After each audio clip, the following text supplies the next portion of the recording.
इतना भव्य तैयारी के साथ एनसीएल विजिलेंस अवेयरनेस वीक का समापन समारोह करेगा, ये मुझको भी इतनी आशा नहीं थी। और इस तरह से आपने प्रचार किया पूरे वीक में, और इस तरह से मैंने वीडियो माध्यम से देखा और हमारा जो दिखाया गया और सुबह से मैं घूम रहा हूँ, कोई ऐसा हुआ नहीं जिसको अजय ने छुआ नहीं। बच्चे हो रहे, फैमिली मेंबर हैं, हर आदमी को मंच पे आसीन 13,000 ओल्ड इंडियंस के योद्धा के सेनापति, जो सब्सिडी कंपनी हमारी डे बाय डे डिजिटाइजेशन में, मैकेनाइजेशन में, आईटी क्षेत्र में आगे बढ़ रहा है, ऐसे कंपनी के मुखिया हमारे ऑल इंडिया के चेयरमैन के लिए रिकमेंडेड ऑफिसर, आज इस फंक्शन के मास्टरमाइंड, आज के chief guest CMD NCL Shri P Sairam साहब, हमारे एनसीएल के सारे फंक्शनल डायरेक्टर्स, सीबीओ एनसीएल, आज के गेस्ट स्पीकर हिमांशु बिश्नोई साहब, टोरंटो में बैठे हुए एरिया जीएम्स, मेरे प्यारे ऑल इंडियंस, छोटे छोटे बच्चे, और इस तरह से मैं जब इंटर कर रहा था, छोटे छोटे बच्चों के साथ आपने मेरा स्वागत किया, वेलकम किया। इस तरह के स्वागतम स्वागतम सॉन्ग से आपने हमारा स्वागत किया, और इस तरह से वीडियो क्लिप के माध्यम से ऑल इंडिया को हम लोग किस तरह से ऊंचाई पर पहुंचा रहे हैं, तो मैं आज फिर से रिपीट कर रहा हूँ।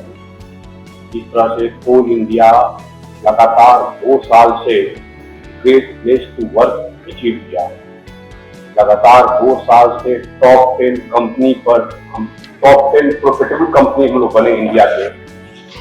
और इस साल हमारे बिजनेस टुडे में आप देखिए, हर एक ऑल इंडियन का फ्रंट पेज पे फोटो छपा था, इसमें हम लोग बिश्नोई साहब ऑल इंडिया इस साल प्रॉफिटेबिलिटी मैटर में 9th पोजीशन पर आया। हम लोग 35,000 करोड़ का प्रॉफिट लेकर के 9th पोजीशन पर थे, और बिजनेस टुडे के फ्रंट पेज पे आपके चेयरमैन सीआईएल का फोटोग्राफ आया। तो मैं फिर से रिपीट करता हूँ, जो जीता वही को देखा। My dear proud and vigilant all Indians, इस साल सीबीसी का विजिलेंस अवेयरनेस का थीम है सतर्कता हमारी साझा जिम्मेदारी। कुछ है तुम्हारी सतर्कता, हमारी साझा जिम्मेदारी, कुछ है हमारी और बहुत कुछ तुम्हारी। हम सबको मिल करके, एक साथ मिल करके हमें आगे बढ़ना है। अपने एड्रेस में हमारे एसपी सिंह साहब ने बताया अभिमन्यु के बारे में, मैं आपसे पूरी तरह से सहमत हूं। जिस बच्चे को गर्भकाल में, गर्भावस्था में ही अब चक्रव्यूह भेजने का काफी जानकारियां हुई, जो अधूरा उसका ज्ञान था, जन्म के 16 साल के बाद पूरे उस समय के काल में 4 आदमी को पता था कि चक्रव्यूह कौन हो सकता है। एक उनके पिताजी अर्जुन को, एक उनके गुरुदेव भगवान श्री कृष्ण को, विष्णु पितामह को और द्रोणाचार्य को। ये चारों में से 2 उनके साथ 24 घंटा रहते थे, फिर भी उस बच्चे ने सीखने की कोशिश नहीं की।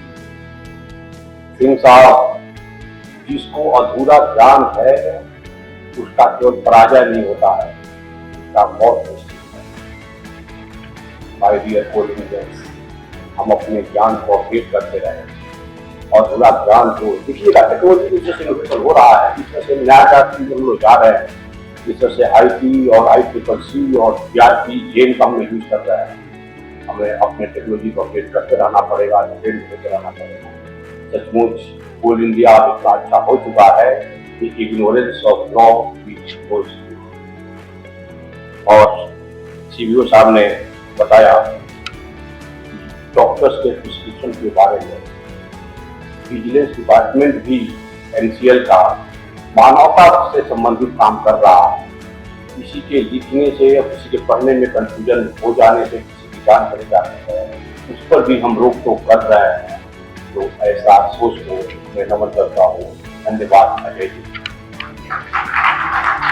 NCL ने एक नया आयाम शुरू किया कि अपने एम्प्लॉई के फैमिली मेंबर्स को, उनके स्पाउसेज को, उनके परिवार लोगों को फर्स्ट एड का ट्रेनिंग देना, उनको काउंसलिंग कराना। ये यूनिक इनिशिएटिव मानवता के नाम पे वो NCL ने शुरू किया है। Thanks to top management, director HR and CMD sir. आज के अवार्ड विनर्स, आज की शाम आपके नाम, आज का शाम आपके लिए है।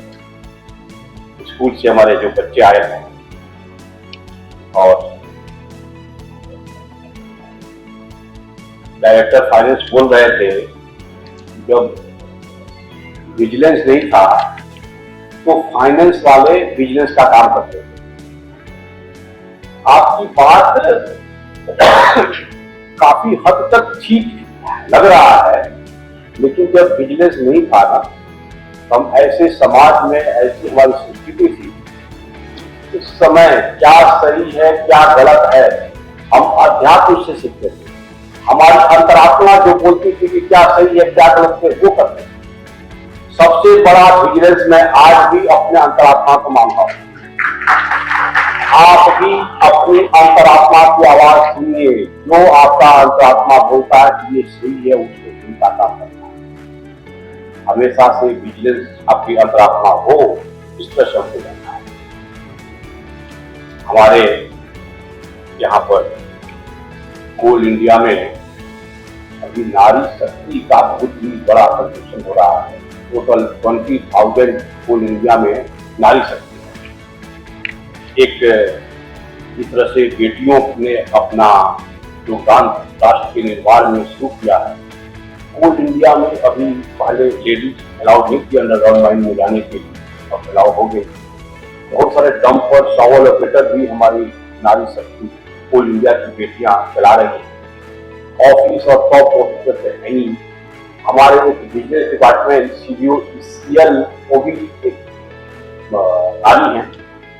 तो एक मैंने कहीं कविता पढ़ा था कि जिम्मेदारियों का बोझ परिवार पे पड़ा हो, ऑटो रिक्शा ट्रेन को चलाने लगी बेटियां, साहस के साथ अंतरिक्ष तक भेज डाला, सुना है वायुयान भी चलाने लगी बेटियां। और कितने उदाहरण देकर भूल कर लाऊं, हर क्षेत्र शक्ति आजमाने लगी बेटियां। वीर की शहादत पर अर्थी को कंधा देकर अब श्मशान में भी जाने लगी। उसी को आगे बढ़ाते हुए एक WCL में मीनाक्षी कपूर है, वो शॉवल ऑपरेटर है, और कामाक्षी रमन है जो IICM रांची में, वो ED है IICM। इसी को जोड़ते हुए बेटियों का राष्ट्र निर्माण में ऊर्जा सुरक्षा की आन पड़ी तो वो लोग खदानों में भी जाने लगी। राष्ट्र निर्माण में ऊर्जा सुरक्षा की आन पड़ी तो कोल खदानों में भी जाने लगी बेटियां। कहीं मीनाक्षी बन शॉवल चलाने लगी तो कहीं कामाक्षी बन IICM संभालने लगी। नारी शक्ति का कंट्रीब्यूशन हमें चाहिए, आपका सहयोग चाहिए। हम NCL के देवियों को मैं बोलना चाहता हूँ, कि विजिलेंस और स्वयं की सतर्कता हमारी साझा जिम्मेदारी। आप आइए, अपने समाज को, अपने कंपनी को सतर्क बनाइए। देवियां देश की जाग जाएं अगर, युग स्वयं ही बदलता चला जाएगा। देवियां दिव्य चिंतन जलाएं अगर, हर मनुष्य देव बनता चला जाएगा। हमारे देश की देवियों में इतनी ताकत है, जो चाह ले वो कर सकते। एनसीएल की माइन इलाके में जो हमारी बेटियां हैं, जो देवियां हैं, उनको मैं बताना चाहता हूं कि आप जो ठान ले वो कर सकते। हमने संस्कृति से सीखा है, एक कयाधु माता की, भक्त प्रहलाद की मां का नाम था कयाधु। वो राक्षस कुल में रहते हुए भी, जहां हर तरह से निगेटिविटी थी, राक्षस कुल में रहते हुए भी उन्होंने भक्त प्रहलाद को जन्म दिया। हमने अपने संस्कृति से, अपने पूर्वजों से सीखा है कि विपरीत परिस्थितियों में रहते हुए भी हम अच्छा कर सकते हैं। यदि कयाधु मां ऐसा काम कर सकते हैं तो हमारे देश में, हमारे पूरी इंडिया में क्या नहीं कर सकते। मैं आप सबसे अपील करना चाहता हूँ कि आप आइए, अपनी सतर्कता प्रति अपनी जिम्मेदारी निभाएं। जब मैं बच्चों को देखता हूँ, एक बार एक स्कूल में डॉक्टर अब्दुल कलाम आजाद पढ़ा रहे थे, तो उन्होंने उनके क्लास में एक छोटा बच्चा पूछा, can we dream of corruption free India? तो मैं इसके पहले बता दूं, एक होता है मेकिंग मनी, एक होता है अर्निंग मनी। जो लोग करप्शन के माध्यम से या चोरी करके जो पैसा कमाते हैं, दैट इज मेकिंग मनी, पैसा बनाया। और जो अपना लीगल मनी है, अपना सैलरी है, जो लीगल वे में हमारी होती है, that is earning money. Earning, making money is crime, earning money is spiritual. Making money is crime, earning money is spiritual. Abdul Kalam उस बच्चे को बोलते हैं कि तुमको यदि तुम्हारे पापा, मम्मी या भैया कोई कॉस्टली गिफ्ट दे रहे हैं, कोई ऐसा गिफ्ट दे रहे हैं जो उनकी औकात से बाहर का है, तो तुम उसने मम्मी, पापा, भैया से पूछो कि आप कहां से पैसा लाए। आप रोक टोक शुरू करो, उस गिफ्ट को रिफ्यूज कर दो और उनसे पूछो ये पैसा आप कहां से लाए, कहां से हमको गिफ्ट इतना कॉस्टली गया। जिस दिन हर बच्चा अपने पेरेंट्स से ये रोक टोक करना शुरू करेगा, क्वेश्चन पूछना शुरू कर देगा, देखिएगा कैसे ही करप्शन करना। फिर डॉक्टर कलाम उसी बच्चे को बोलते हैं, मेरे साथ रिपीट करो कि आज के बाद आप कोई ऐसा गिफ्ट, कोई ऐसा सामान अपने पेरेंट्स से, अपने एल्डर्स से नहीं डिमांड करेंगे जो उनके औकात से बाहर था, जो उनको मजबूर करे तो वो मेकिंग मनी की तरफ जाए। मतलब संतोषम परम धनम, संतोषम परम सुखम, हमको संतोषी बनना पड़ेगा। अब्दुल कलाम के इन दोनों स्टेटमेंट से हमारे बच्चे यहाँ पर हैं, और गार्जियन को भी मैं बताना चाहता हूँ कि बच्चों को भी शिक्षा दें ऐसा कि अपने पेरेंट्स को रोक टोक करना शुरू करें, पूछे उनसे, उनको मजबूर भी ना करें, हमको जब विदाई से ले जाना।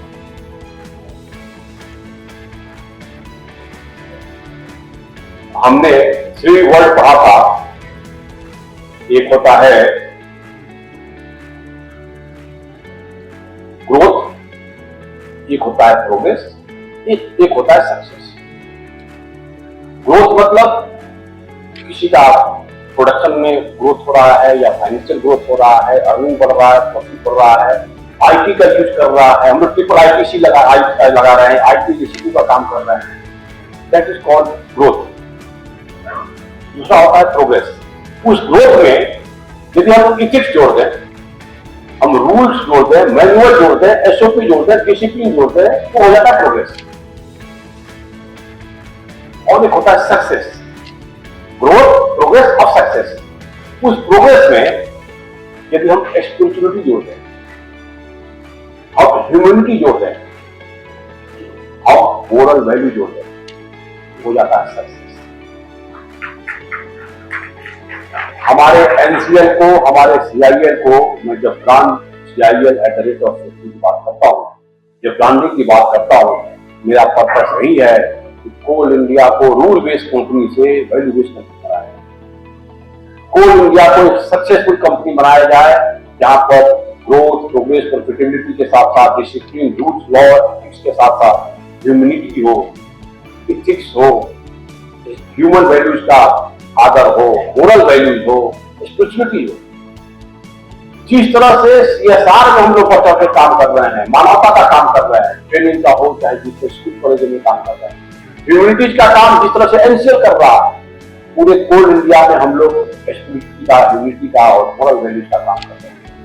जितनी सक्सेसफुल वे में, जितना बढ़ चढ़ करके बिजनेस का आप लोगों ने प्रचार प्रसार किया, बिजनेस एक्टिविटी जो आपने काम किया, ये तो है आपका मोरल वैल्यू। यदि इसके बाद हम लोग हिमांशु बिश्नोई जैसे स्पीकर को बुलाए, साहब इतना दूर चल करके एनसीएल में आए हैं, ये तो हमारा है इंपॉर्टेंस हमारी मोरल वैल्यू के लिए।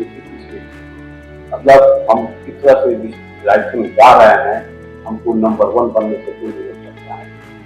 माय डियर फ्रेंड्स, पूरे बिजनेस अवेयरनेस वीक हम लोग चलेंगे और जिस तरह से अजय ने मेहनत किया है, तो मुझे तो ऐसा लग रहा है कि हम अब आइडियल बने और आइडियल बनने के बाद हमको बचपन से सिखाया जा रहा है कि राम बनो। आइडियल परफेक्ट मतलब होता है राम। तो हमें जरा सोचना पड़ेगा कि राम के जो आदर्श है उसको अपना पा रहे हैं कि नहीं। जिस तरह से एक्टिविटीज हम लोग कर रहे हैं, हर साल हम लोग दशहरा मनाते हैं, लेकिन रावण को नहीं मार पाते हैं। हम रावण को मारते हैं हर साल, लेकिन हर साल जिंदा हो जाता है। हर साल बिजनेस अवेयरनेस वीक मनाते हैं। तो ऐसा क्या है कि हम रावण को हर साल दशहरा मनाना पड़ रहा है या हर साल? मेरा जो मानना है कि हम शायद राम नहीं बन पाते हैं, या हमारे में कोई ऐसा नहीं है जो राम है तो रावण के उज्जवल बन जाता है। तो मैं खत्म करने के पहले एक कविता सुनाना चाहता हूं, भ्रष्टाचार रूपी रावण। ये व्यंग्यात्मक कविता है। रावण व्यंग कर रहा है कि हर साल आप हमको मार रहे हैं, हर साल दशहरा मनाते हैं, जलाते हैं, तो फिर मैं जिंदा हो पाता हूं, मतलब आपको ललकार रहा। तो एक व्यंग्यात्मक कविता, भ्रष्टाचार रूपी रावण। रावण को मारने जा रहे हो, तुम राम हो क्या? अब बोलो, रावण को मारने जा रहे हो, तुम राम हो क्या? कहीं परास्त न हो जाओगे? अब बोलो, तुम राम हो क्या? रावण है कई सारे, एक राम को तो खोज निकालो।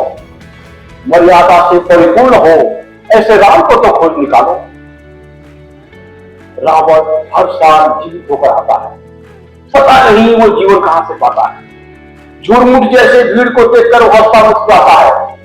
तुम मुझे हर साल मार रहे हो, पर इससे मैं जीवित हो जाता हूं। पहले राम बन जाओ, फिर मैं रावण खड़ा मर जाता हूं। जब जब राम न होगे, रावण खड़ा हो जाएगा। जब जब राम न होगे, रावण खड़ा हो जाएगा। भ्रष्टाचार की तरह मेरा सर झुकाता जाएगा। इतनी बड़ी जनसंख्या में एक राम को न मैं पाता हूं, इसीलिए तो हर साल मैं जीवित होकर आता हूं, इसीलिए तो हर साल मैं जीवित होकर आता हूं। हाँ, माय डियर फ्रेंड, ये हमको लगना पड़ेगा, अपने अंदर आत्मशुद्धि करना पड़ेगा, तभी हम एक सपनों का भारत बनाने में सफल हो पाएंगे। Thank you.